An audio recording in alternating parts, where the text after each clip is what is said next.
Welcome to bKash IQ. উচ্চ মাধ্যমিক 2026-এ তোমরা যারা পরীক্ষা দিতে চলেছো, বিশেষ করে ফোর্থ সেমিস্টারে কীভাবে ভালো নাম্বার পেতে পারো সেই রিগার্ডিং কিছু টেকনিক তোমাদের সামনে উপস্থিত করেছি। এটা হচ্ছে তোমাদের বোর্ডের পরীক্ষা, ফোর্থ সেমিস্টার ক্লাস 12 বোর্ডের পরীক্ষা।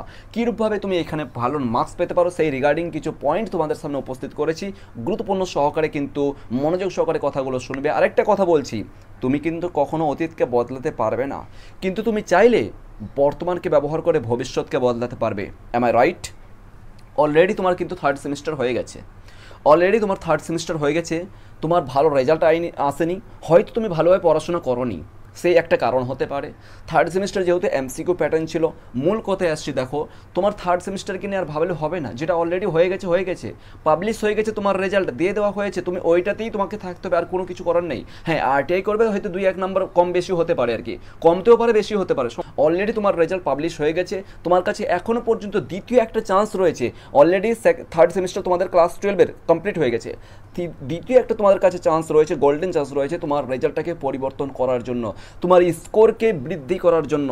তুমি যদি ভালো কলেজে চান্স পেতে চাও, ভালো যদি স্কলারশিপ পেতে চাও, সেক্ষেত্রে এখন থেকে তোমাকে প্রিপারেশন নিতে হবে এই পদ্ধতিগুলো অনুযায়ী। এই পয়েন্টগুলো অবশ্য তোমাকে ফলো করতে হবে। তার আগে আরেকটা কথা বলছি, যারা নতুন ভিজিট করেছো বিকাশ সাইকোতে, অবশ্যই সাবস্ক্রাইব করে নেবে। কারণ দেখো, একটা ভিডিও তৈরি করতে অনেকটা সময় লাগে, অনেক কিছু এডিটিং রয়েছে, আর সেও লাগে না, কিছু নেই, জাস্ট একটা কারণ সাবস্ক্রাইব আর ভালোবাসার কিছু নেই। অবশ্যই তোমার ক্লাসমেটদের সঙ্গে শেয়ার করবে এই পয়েন্টগুলো জানার জন্য। আরেকটা কথা, এখানে আমাদের বিকাশ সাইকোতে উচ্চ মাধ্যমিকের সমস্ত সাবজেক্ট অনলাইনে ক্লাস করানো হয়, আর প্রত্যেকটা সাবজেক্টের জন্য কিন্তু আলাদা আলাদা শিক্ষক শিক্ষিকা রয়েছেন। ঠিক আছে, যে একটা টিচার পড়াচ্ছে আর কি একটা টিচারের সমস্ত সাবজেক্ট পড়াচ্ছে এমনটা নয়, তাহলে ওটাকে খিচড়ি তৈরি করা হয়েছে, তাই না?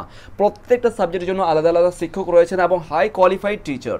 ঠিক আছে, double MA complete, MA degree, BEd complete, মানে হাই কোয়ালিফাইড টিচার তোমার সামনে উপস্থিত করা হয়েছে, যেখানে আমরা 2020 থেকে এই পর্যন্ত এখনও পর্যন্ত চলছে, অবভিয়াসলি চলবে।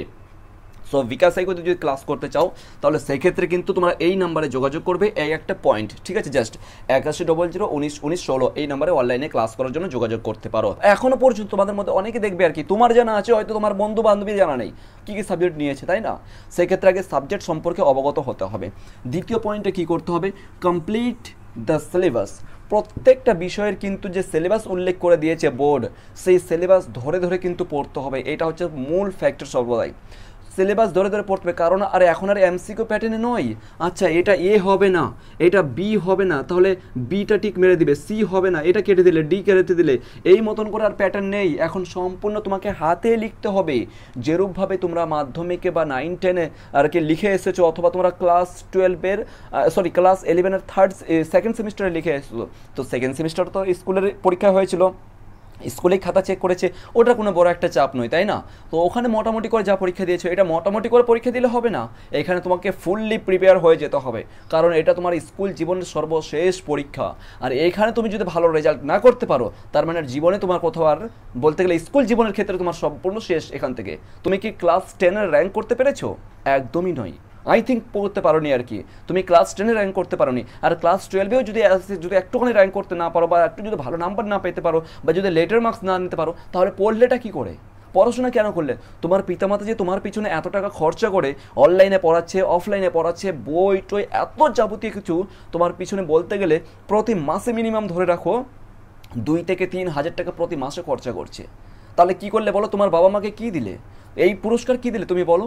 তুমি যদি ভালো রেজাল্টে না দিতে পারো, তোমার বাবা মা তোমার কাছে কী চাই? রেজাল্ট ছাড়া আর কিচ্ছু চাই না। শুধুমাত্র তোমার পিতামাতা তোমার কাছে একটাই আশা করে যে আমার মেয়ের বা আমার ছেলের ভালো যেন রেজাল্টটা হয়, ভালো রেজাল্টের একটা আশা করে, আর কোনো কিছুই আশা করে না। সেই জন্য বলছি, প্রিপারেশন নাও এখন থেকে সিরিয়াসলি হয় একদম। ওকে, সো দ্বিতীয় পয়েন্টে আমরা কী দেখবো? সো আমরা দেখতে চাই কমপ্লিট দ্য সিলেবাস একদম পুরোপুরিভাবে ধরে ধরে লাইন ধরে ধরে পড়তে হবে। কেমন করে পড়তে হবে সেটাও দেখে দিচ্ছি। কেন বললাম এই শব্দটা এই কারণে বললাম, দেখো, read line by line, very very important. এই লাইন ধরে ধরে পড়তে হবে। এখন তো মনে করে স্যার এই এমসিকিউ তো প্যাটার্নে পরীক্ষা হবে না, তাহলে লাইন ধরে ধরে কেন পড়বে? একটা কথা মাথায় রাখবে, এইখানে দেখো কোশ্চেন প্যাটার্ন এই মতন করে দেবে, 1+1+2 1+, এই মতন করে দিবে, পারবে? এখানে মানে কি 1+ মানে কি এসে টাইপ কোশ্চেন, 1 লাইনের কোশ্চেন দিচ্ছে। এইখানে দেখো 2+3 এই মতন বহুবার প্রশ্ন এসেছে, এখনও আসবে। এইখানে দেখো 1+4, পারবে তুমি?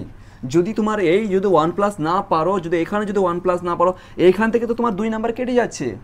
তুমি একটা বড় কোশ্চেনের উত্তর ধরে রাখো, গল্প থেকে তোমার এমন একটা লাইন ধরে ধরেছে যেখানে তুমি পড়োই নি, জানোই না ওই লাইনটা, আর ওই লাইনটা থেকে তুমি তখন তুমি সামনে পিছনে এটা কোথা থেকে দিয়েছে রে, এটা কোথা থেকে দিয়েছে, হলুদপুরা থেকে দিয়েছে নাকি হারুন হারুন সালিমের মাসি থেকে দিয়েছে, কোনটা থেকে দিয়েছে, এই মতন করে একটা বিভিন্ন ধরনের কোশ্চেন তোমার ভিতরে। এই কোশ্চেন করতে ভাবতে ভাবতে তোমার কিন্তু 2 ঘন্টা 15 মিনিট চলে গেল। 15 মিনিট তো তোমার কোশ্চেন পড়তে পড়তে চলে যাবে। তুমি একটুখানি ভাবো, তোমার কাছে 2 ঘন্টা সময় আছে। এই 2 ঘন্টা সময় অর্থাৎ কত মিনিট বলো তো, 60 120 120 মিনিট সময় তুমি কি মেনটেন করতে পারবে? তোমার যদি প্র্যাকটিস না থাকে, দেখো এখানে সমস্ত কিছু বলছি, তোমার যদি প্র্যাকটিস না থাকে তুমি বিশ্বাস করো কখনো তুমি টোটাল তোমাকে 1 2 3 4 5 6 7 8 9 আই থিঙ্ক 7টা না 8টা মনে হয় বড় কোশ্চেন লিখতে হবে। ইতিহাসের চেয়ে সবচেয়ে বেশি বাংলাতে লিখতে হয়। শুধু বাংলার কথা বলছি না, প্রত্যেকটা সাবজেক্টের ক্ষেত্রে একই ফর্মুলা ফলো হবে। তুমি কি এইখানে কমপ্লিট করতে পারবে 2 ঘন্টার মধ্যে তোমার সিলেবাসটা? মোটেও করতে পারবে না। বহু স্টুডেন্ট বলতে গেলে 90% স্টুডেন্ট লিখতেই পারবে না পুরোপুরি। ও স্যার ঘন্টা হয়ে গেছে, একটু দাঁড়ান এই মতন করে অবস্থা হয়ে যাবে, লিখতেই পারবে না, কারণ প্র্যাকটিস নেই, প্র্যাকটিস করেনি, বারবার লিখেনি, মুখস্থ করেনি নোট, তাহলে কি করে হবে ভাই? এখন থেকে পড়াশোনা করতে হবে, ঠিক আছে? চলো, তো সেই ক্ষেত্রে আর কি এই 2 ঘন্টা 15 মিনিটে মেনটেন করার জন্য এখন থেকে প্রিপেয়ার হতে হবে। এই জন্য বললাম লাইন ধরে ধরে, কিন্তু প্রথম পয়েন্ট হচ্ছে কি সবচেয়ে ইম্পর্টেন্ট হচ্ছে লাইন ধরে ধরে কিন্তু তোমাকে পড়াশোনা করতে হবে। এরপর চলে আসবো এমটি, মিনিমাম 15 to 20, অর্থাৎ মক টেস্ট তোমাকে 15 থেকে 20টা মক টেস্ট দিতে হবে, চাই তুমি অফলাইনে হোক অথবা অনলাইনে হোক। আর আমাদের এই অনলাইনের মক টেস্ট মিনিমাম ধরে রাখো 30টা মক টেস্ট দেবে, বা 30টারও বেশি হতে পারে, এটা ডিপেন্ড করছে সাবজেক্টের উপর, ঠিক আছে? আমাদের খুব শীঘ্রই মক টেস্ট শুরু হচ্ছে, প্রত্যেকটাই সপ্তাহে সপ্তাহে মক টেস্ট হবে, এবং খাতা চেক করা হয় কে কেমন কত নম্বরে পাচ্ছে, কে কেমনভাবে লিখছে পুরোপুরিভাবে, কিন্তু যেমন করে অনলাইন অফলাইনের মধ্যে কোনো পার্থক্য নয়। যেরূপভাবে তুমি এখানে দেখছো আর কি ভিডিও স্ক্রিনের উপর, ঠিক সেরূপভাবে কিন্তু স্ক্রিনের উপর টিচাররা আর কি স্ক্রিন শেয়ার করে পড়াচ্ছেন আর কি, ঠিক আছে? কত নাম্বার পাচ্ছ সমস্ত কিছু চেক করা হয় আমাদের বিকাশ সাইকোর তরফ থেকে। একটা বলতে গেলে একটা আধুনিক পদ্ধতির মাধ্যমে তোমাদের শিক্ষার একটা প্রসেস আমরা এখানে তৈরি করেছি। ওকে, তো তোমরা চাইলে এই নাম্বারে যোগাযোগ করতে পারো অনলাইনে ক্লাস করার জন্য। সো মিনিমাম কিন্তু তোমাকে 15 থেকে 20টা মক টেস্ট দিতে হবে, টেস্ট পরীক্ষা দিতে হবে, নিজেকে যাচাই করতে হবে। তাও ফের কি এই একটা দুটো টেস্ট নয়, তোমার পুরো তোমার 40 মার্ক, পুরো তোমার 40 মার্ক এই 2 ঘন্টার মধ্যে কমপ্লিট করো। 2 ঘন্টা 15 মিনিট ছেড়ে দিলাম, এই 2 ঘন্টার মধ্যে তোমাকে এই 40 মার্কটা কমপ্লিট করতে হবে। এতটা হাতের স্পিড করতে হবে। হাতের স্পিড না থাকলে তার মানে তোমার কোশ্চেন বাকি থেকে গেল, তোমার মানে আর কি পরিপূর্ণরূপে তুমি কিন্তু আনসার করতে পারলে না। এরপরে চলে এসো মর্নিং। দেখো 24 ঘন্টাকে আমি কয়েক ভাগে ভাগ করেছি। একটা হয়েছে কি মর্নিং আছে, ডে আছে, আফটারনুন আছে, ইভিনিং আছে, আর তোমার নাইট আছে, ঠিক আছে? এই যে দেখো পয়েন্টগুলো আছে, এইখানে কিন্তু বিশেষ করে বলতে গেলে ডেটা কিন্তু প্রায় বলতে গেলে এখন তোমাদের স্কুলে চলে যাবে। স্কুলে কিন্তু তোমার ডে চলে, স্কুলে যাচ্ছ তোমরা। মূল কথা হচ্ছে তোমার মর্নিং, এইখানে একটা স্টাডি টাইম আছে, আফটারনুন স্টাডি টাইম আছে, ইভিনিং আছে, আর নাইট আছে। এবার দেখো এখন থেকে শুরু করতে হবে 8 থেকে 9 ঘন্টা বা 10 ঘন্টা পড়াশোনা করতে হবে যদি ভালো মার্কস পেতে চাও, ভালো রেজাল্ট করতে চাও। একটা টাইম ফিক্সড করো, একটা টাইম বলছি তোমাকে ডেলি 5টার সময় উঠতে হবে। যতই ঝড় তুফান হয়ে যাক না কেন ডেলি তুমি 5টার সময় এখন থেকে টার্গেট করো। আর এখন এই আমার কথা অনুযায়ী কেউ যদি এখনই পড়াশোনা করে, এটুকু নিশ্চিত রাখি, যদি সে এর মধ্যে ওই কী বলে যেন এই কী বলে থার্ড সেমিস্টারের মধ্যে 200-র মধ্যে যদি 190 প্লাস গেছে, 190-এর উপর যদি গেছে, এখানে আমি বলবো 1 থেকে 10-এর মধ্যে সে চলে আসবে, যদি আর কি আমার এই কথা অনুযায়ী চলে। 1 থেকে 10-এর মধ্যে বোর্ডে আসতে পারবে, 1 থেকে 10-এর মধ্যে। আর কারোর যদি আর কি 200-র মধ্যে 190 যদি না পাই, ঠিক আছে, যদি 120 মানে 180 পেয়ে যায়, তার মানে এই অনুযায়ী যদি পড়াশোনা করে আমার কথা অনুযায়ী নিশ্চিতরূপে সে ডিস্ট্রিক্টের মধ্যে র্যাঙ্ক করতে পারে। এবারে এটাও ছাড়লাম, যদি কেউ 70 প্লাস গেছে, 170, ঠিক আছে, 200-র মধ্যে বলছি, 170 গেছে, নিশ্চিত সেই স্কুলে টপ হতে পারবে, অথবা ব্লকের মধ্যেও টপ হতে পারে। এখনও পর্যন্ত বলছি, সময় আছে, সময়কে নষ্ট করো না। ওকে, সো কী করলাম তাহলে? প্রথমত মর্নিং 5টার সময় কিন্তু উঠে যেতে হবে, অথবা 6টার সময় উঠে কিন্তু একদম পড়তে বসে যাবে, ফ্রেশ হয়ে, ঠিক আছে, পড়তে বসে যাবে। সকাল সকাল একটু এক্সারসাইজ করতে পারো অথবা মেডিটেশন করতে পারো, পড়তে বসে গেলে। এরপর তোমার কটা পর্যন্ত পড়লে? 9টা পর্যন্ত টানা পড়বে একদম। হ্যাঁ, একটু 2-5 মিনিট এদিকে ওদিকে ব্রেক নেবে, নেস্তে পারবে, ওটা আলাদা কথা। তবে কিন্তু 9টা পর্যন্ত পড়বে, দিয়ে 9টার সময় রেডি হবে, 10টার সময় ক্লাসের জন্য, 9:30 সময়, 9:30 পৌনে 10টার সময় স্কুলের জন্য বেরিয়ে গেলে 11টার সময় থেকে আই থিঙ্ক স্কুলে ক্লাস শুরু হয়। এরপর আফটারনুন সময়। আফটারনুন কি স্যার? আফটারনুন সময় হচ্ছে তোমার যখন তুমি আসলে, হয়তো কেউ 2টোর সময় চলে আসলো, কেউ 3টার সময় চলে আসলো, স্কুল থেকে 3:30টার সময় চলে আসলো, এসে জাস্ট একটুখানি রেস্ট নেবে, খাওয়া দাওয়া করবে, একটু রেস্ট নেবে, ঠিক আছে, বা আধা ঘন্টা 1 ঘন্টার জন্য ঘুমাবে, অ্যালার্ম দিয়ে রাখবে, তোমার মা বাবাকে বলে দেবে যে আমাকে তুলে দিও। এই যে আফটারনুন সময়টা আছে, তোমার যেটা যেটা স্কুলে পড়ানো হলো সেটা কিন্তু এসে তুমি বাড়িতে একবার পড়বে, বাড়িতে পড়ার পর অথবা যদি তোমার অন্য কোনো সাবজেক্ট পড়া বাকি থাকে তাহলে সেটা পড়বে। ওকে, এরপর ইভিনিং সময় ভেরি ভেরি ইম্পর্টেন্ট, শুধু ফোন চালিয়ে বা ফোন দেখে কিন্তু টাইম পাস করলে হবে না, ইভিনিং সময়টাকে ভালোভাবে তোমাকে কাজে লাগাতে হবে, আর মর্নিং সময়টাকে ভালোভাবে কাজে লাগাতে হবে, এবং ডে এই তিনটা সময়টাকে ভেরি ভেরি ইম্পর্টেন্ট আর কি। তো ইভিনিং সময়টা তুমি কি করবে, ইভিনিং সময়টা একদম প্ল্যানিং অনুযায়ী তুমি করবে, একটা একদম ডেলি রুটিন তৈরি করবে, ঠিক আছে, একটা খাতা তৈরি করবে, প্রত্যেকটা খাতার মধ্যে এক্সাম্পল ধরে রাখো আজকে 3 তারিখ, 3/11/2015, এক্সাম্পল ধরে রাখো আজকে 10 তারিখ, 10/12 যেটা আর কি 10/12/2025 যা আছে।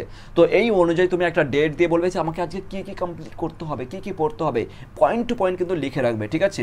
তো এই তারপরে কিন্তু নাইট, অনেকের ক্ষেত্রে নাইট আর কি জায়গার অভ্যাস রয়েছে, কেউ হয়তো এইদিকে আর কেউ কথা বলছে, কেউ আর কি আর কোনো কিছু করছে, মিনিমাম যদি পড়াশোনা করতে যাও নাইটে 10টা থেকে 11টা পর্যন্ত পড়াশোনা করবে, 11টা পর্যন্ত, রাত্রে 11টা পর্যন্ত পড়াশোনা করবে, তারপর শুয়ে যাবে, 5টার সময় কিন্তু উঠে যেতে হবে, ইনাফ সময়। 5টার সময় উঠে গেলে তার মানে তুমি 6 ঘন্টা ঘুমাচ্ছ, ইনাফ, আর কোনো কিছু লাগবে না। এখন পড়াশোনাতে আরে যারা চাকরির জন্য প্রিপারেশন করে জানো মাত্র 2 ঘন্টা ঘুমায়, 3 ঘন্টা ঘুমায়, পরিশ্রম করতে না, পরিশ্রম করলে কিছুই হবে না, এইটুকু মাথায় রাখবে, ঠিক আছে। নাইটে এটা হয়ে গেল আমাদের। তাহলে পড়াশোনা কিন্তু তোমার নিজের কাছে, তুমি নিজেকে চেঞ্জ করতে হবে, আর কেউ তোমাকে চেঞ্জ করতে হবে না, আমিও চেঞ্জ করতে পারবো না, তোমার পিতামাতাও চেঞ্জ করতে পারবে না, একমাত্র তুমি নিজে থেকে চেঞ্জ করতে তোমাকে। তাহলে হয়ে গেল আমাদের এটা মিনিমাম 6 থেকে 8 অথবা 10 ঘন্টা কিন্তু পড়াশোনা করতে হবে। ওকে, অনলাইনে ক্লাস করার জন্য এই নাম্বারে তোমরা যোগাযোগ করবে। দ্বিতীয় কথায় চলে আসছি, তোমার মেক ডেলি রুটিন, ওই যে অলরেডি বললাম তোমাদের ডেলি রুটিন তোমাকে তৈরি করতে হবে। ওই যে একটা খাতা নিবে, 5 টাকা দামের খাতাগুলো নিবে, বা যেগুলো অলরেডি তোমার মানে আনইউজফুল খাতা, সেখানেই তুমি লিখবে কিন্তু ডেলি রুটিনটা, ঠিক আছে। এরপর কিন্তু ডেলি টার্গেট, একটা টার্গেট ফিক্সড করবে, এই অনুযায়ী কথাটা এখানেই আসছে, ঠিক আছে। একটা টার্গেট ফিক্সড করে যে আমি আজকে এই টপিকগুলো পড়বো, এইগুলো আমি পড়লাম, এই নোটগুলো মুখস্থ করলাম, এই নোটগুলো রিভিশন করলাম, এই নোটগুলো লিখলাম, ঠিক এইরূপভাবে কিন্তু তোমাকে পুরো 4 সেমিস্টারের জন্য প্রিপেয়ার হতে হবে। টাইম বেশি নেই, এখন থেকেই প্রিপারেশনটা শুরু করে দাও, ঠিক আছে।